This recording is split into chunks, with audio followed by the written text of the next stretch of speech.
So yeah, ready na tayo.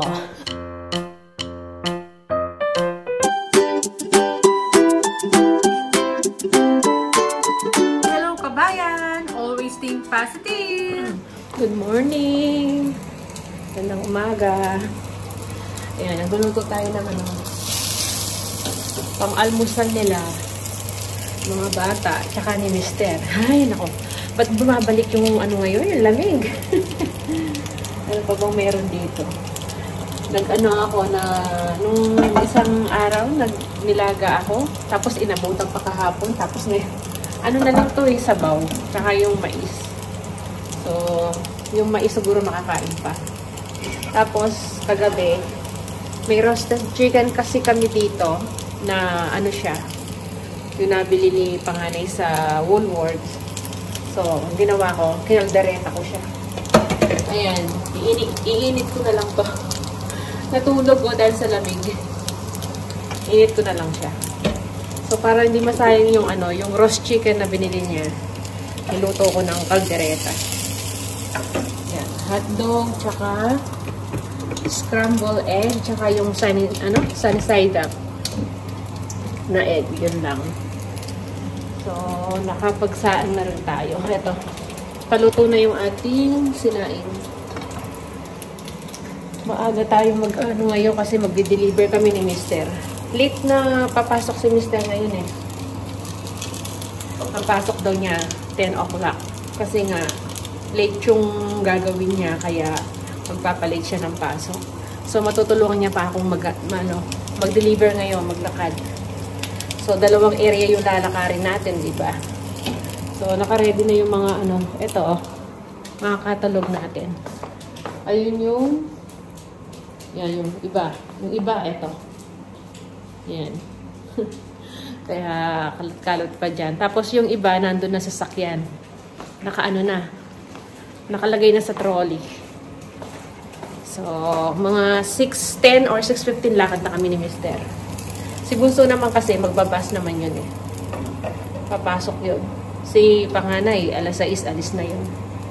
So, yan. Kaya nagluluto tayo ng maagang almusal. Lagi naman kapag may pasok na sila yan, maaga tayo nagigising. Naka-alarm ako 4:30. Pero, pag tumatayo ako 4:40, ganon, 4:45. Ayan. Kasi may naman na. May ulam naman na sila eh. Pero kung alam kong wala silang ulam, kailangan. Pag 4:30, tumunog na. Kailangan ko na tumayo. Para makapag-prepare ng kanilang ulam. Yan. Papainit rin akong tubig, oh. Mainit na siya. So, isalin ko lang. Balikan ko kayo uli mamaya.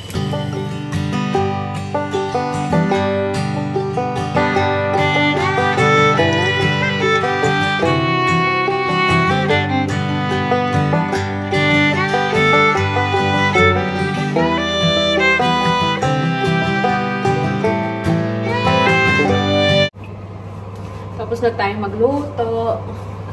So, tanggalin ko to. Ibababad ko. Para mamaya, pag uwi namin ni Mister, malinis ko siya. Yung ating exhaust fan. Yan.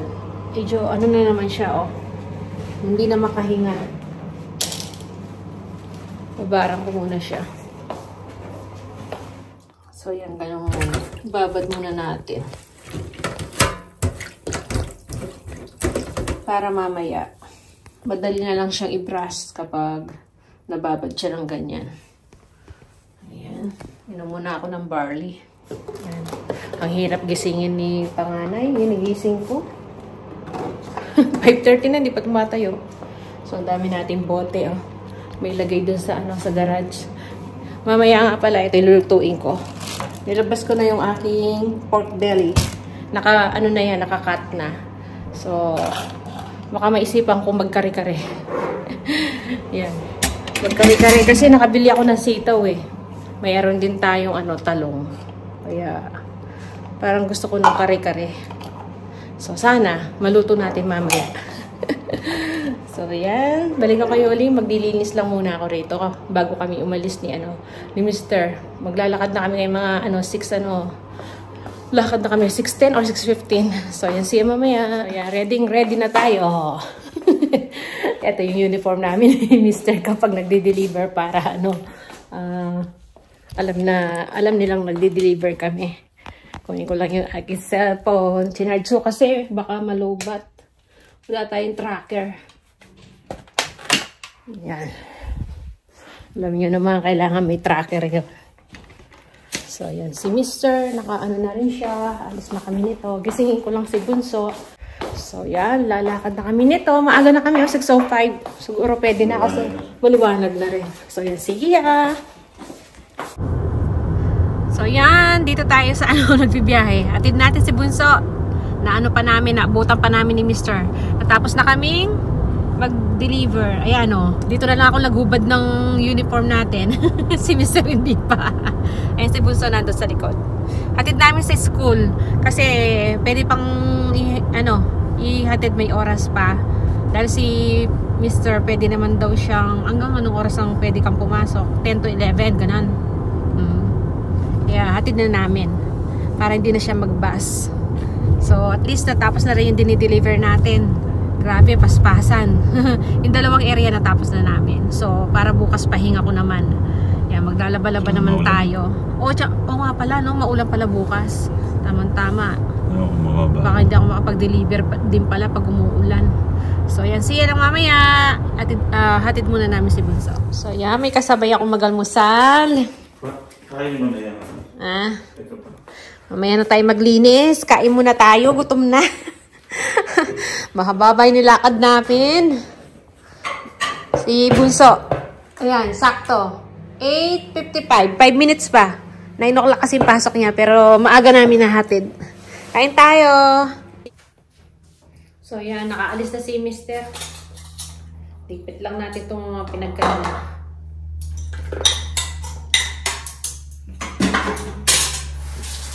Ang dami ko lilinisin. Ito na rin natira sa sa ulam.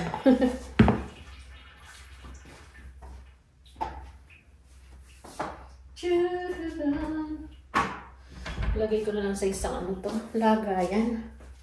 Para may fridge. Oy, naku. Late na ako kakain ito kasi nag-almusal tayo, ng oras?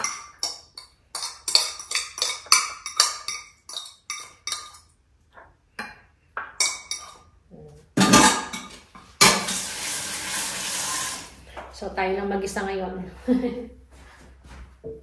Pumasok na lahat yung ating mga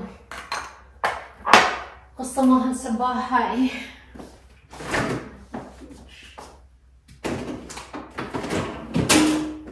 Yung aking kare-kare, mamaya ako na lang siguro lutuin. Maglinis muna ako. Total, nakakain na ako. Pwede na malutuin ko to bandang gabi na para mas bagong luto siya nun. Kasi ako na lang naman mag-isa dito eh. Makukuluan ko pa tong baboy. Saka natin air fry.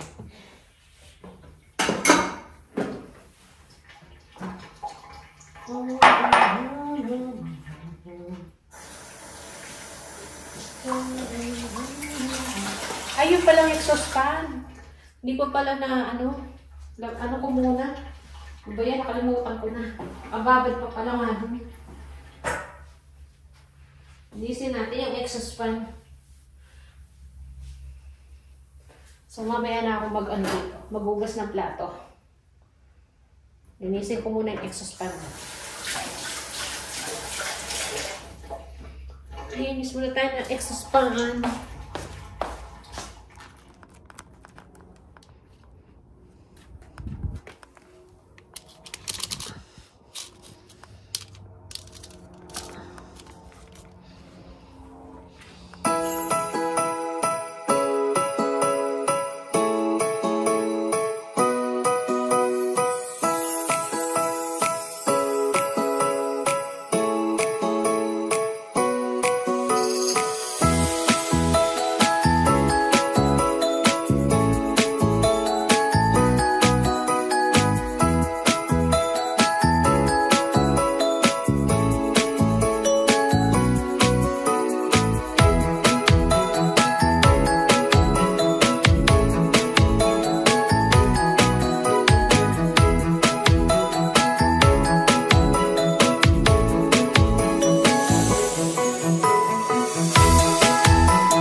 So, yan.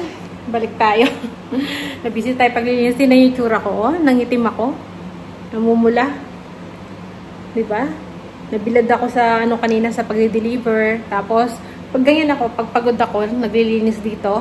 Yan, namumula yung pisngi natin. Yung mukha natin, ayan, parang nangingitim lalo. So, napunasan ko na dito, nakapag-dusting na tayo, naayos na natin. Lalo na dito sa kusina, napunas-punas ko na dyan. So, hindi ko pa nagagawa yung pagbabacuum, tsaka mop. So, may nakasalang pa tayo na labahan. Ayun, nakapagsampay na rin pala ako doon. Pero may nakasalang pa. So, time out muna tayo. Nagugutom na ako. Kain muna tayo ng papaya. Kain ito, oh. Hinog. Hinog na papaya. Kailangan ko to para sa paano, fiber. Nabili namin ni Mr. to eh. So, kainin natin.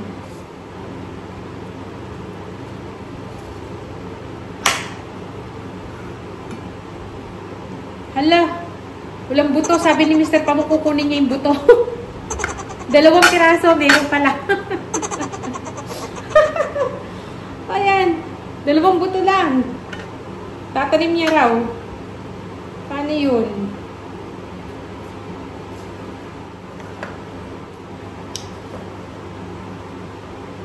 Ang tamis niya. Yung kari-kari natin, hindi pa natin na iluluto. Pero, napakuluan ko na yung baboy. Yan. Dinidrain ko lang. Tapos, i-air fry natin.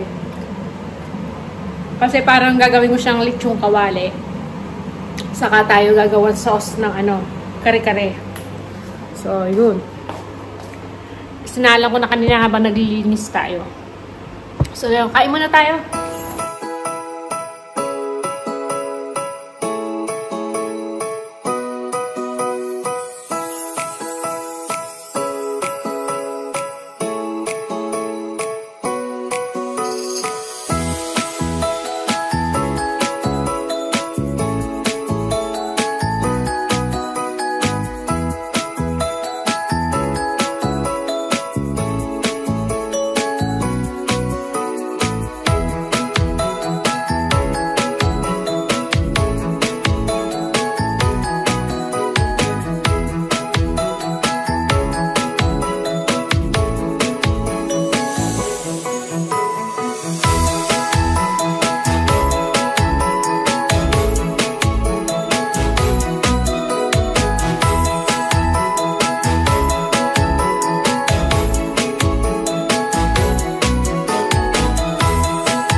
So, ayan, niluluto na natin yung ating kare-kare. Yung sauce. Ito, pinapalapot ko pa ng konti. Ayan, mamasitas kare-kare lang naman yung ginamit ko. Tapos, naglagay tayo ng peanut butter. Tsaka atsuete. Ito yung, inanuhan ko na siya. Nilaga ko na yung ating sitaw tsaka talong lang. Wala pala tayong pechay. Ano lang ang meron dito? Repolyo. Baka hindi naman kainin. Tapos, ito yung ating pork belly. Ayan. Ano natin, parang style lechong kawali, diba? Air fryer natin. Ayan. So, yung iba, lalagay ko rito. Yung iba, magtitira ako. Baka si panganay kasi, gusto niya yung siya, hindi nakahalo pa sa sauce.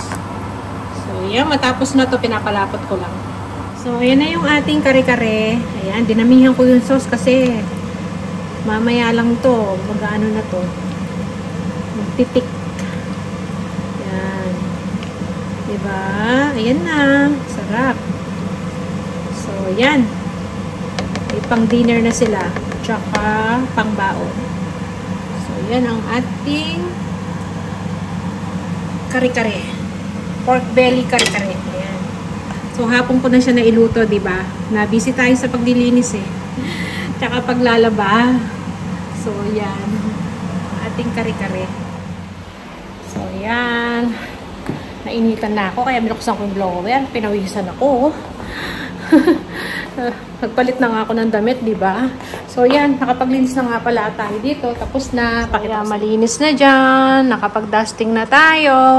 Nakapag-mop, vacuum, diba? Lahat na yan. Pati sa kwarto, sa mga CR. So, bukas pahinga natin. Makakapag-edit ako. So, yan. At least, wala na akong i-deliver kasi nakapag-deliver na kami kaninang umaga ni Mr. So, late na siyang uuwi si Mr. niyan, mga 6:30 ata. Kasi alas 10 siya pumasok, di ba? So, at least, pag umuwi siya, meron na siyang kakainin. Ayan.